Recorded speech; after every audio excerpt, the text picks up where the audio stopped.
So, in my opinion segment today, pro wrestling, backstage, politics, and power play. The game behind the curtain. When fans tune in to watch wrestling, they see the spectacle, the lights, the music, the drama inside the ring. But behind that curtain lies a world just as dramatic. It's if not more, a world of influence, ego, and power plays that have shaped careers and rewritten history. The roots of backstage politics. Backstage politics in wrestling isn't new. It dates back to the territorial days when promoters and top stars controlled who got pushed and who stayed in the shadows. Hulk Hogan is often cited as the ultimate example. His creative control clause in WCW allowed him to veto storylines he didn't like, keeping himself strong at the expense of others.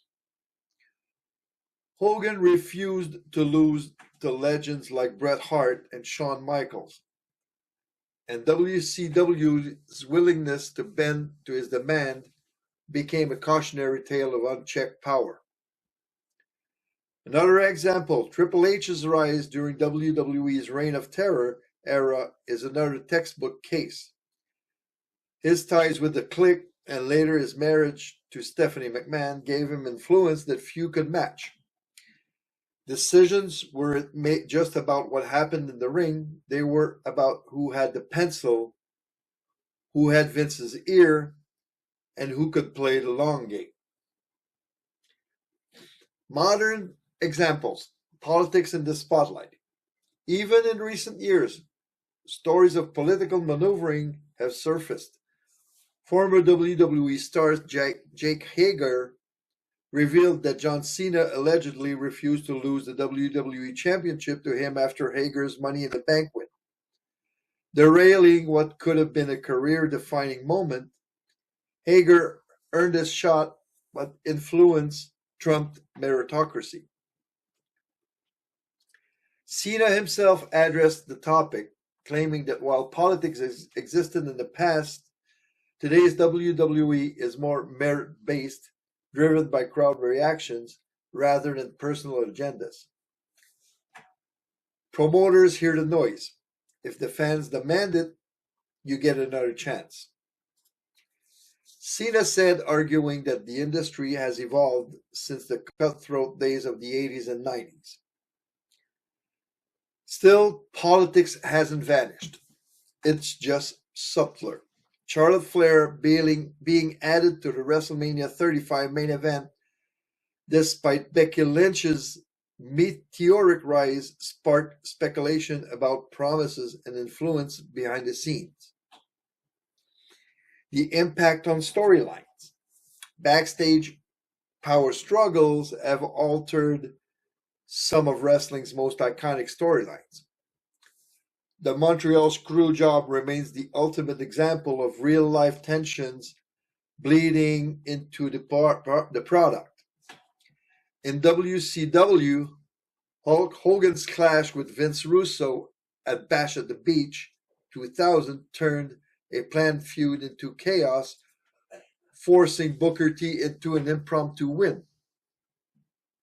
For the title, I might add. Even smaller disputes have rippled effect. The Ultimate Warriors walkout in the 90s canceled major programs, and creative control clauses have rewritten pay-per-view main event overnight. So why does politics thrive in wrestling? Unlike traditional sports, wrestling is scripted entertainment. You already knew that. That means outcomes aren't earned in competition, they're decided in boardrooms and booking meetings. When your paycheck and legacy depends on how you're portrayed, influence becomes currency. Top stars often leverage their drawing power to protect their spot, and younger talent can find themselves sidelined despite fan support. But today, WWE and other promotions operate under tighter corporate structures, reducing the Wild West nature of old school politicking. Social media has also changed the game. Fans have a louder voice, and public backlash can force creative changes. But make no mistake, politics still exists. It's just quieter, more strategic, and often disguised as creative decisions.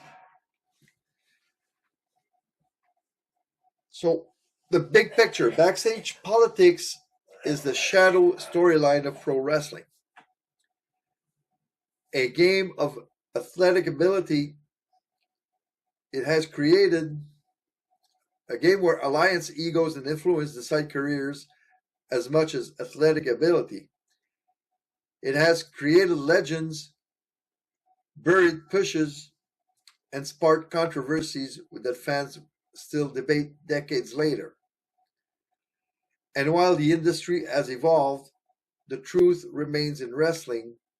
The fight for power never ends. It just moves behind the curtain. And here's a personal experience of backstage politics. I call that the Lachine Screwjob, a lesson in backstage politics. It's not just a buzzword. It's a reality that can derail even the most carefully crafted storyline. I learned that firsthand during my time as a booker for a federation here in the province of Quebec, in what I now call the Lachine Screwjob. Here's how it unfolded. One of the owners, whose ego was bigger than the ring itself, had a golden rule. He never wanted to lose a match on a clean pin. Ever. That's not unusual in wrestling. Inflated egos are part of the game. But this time, it created a storm.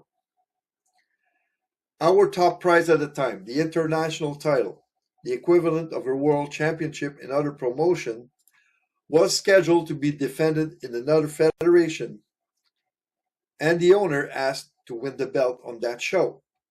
I agreed on one condition. He would drop the title at our next event. Fair deal, right?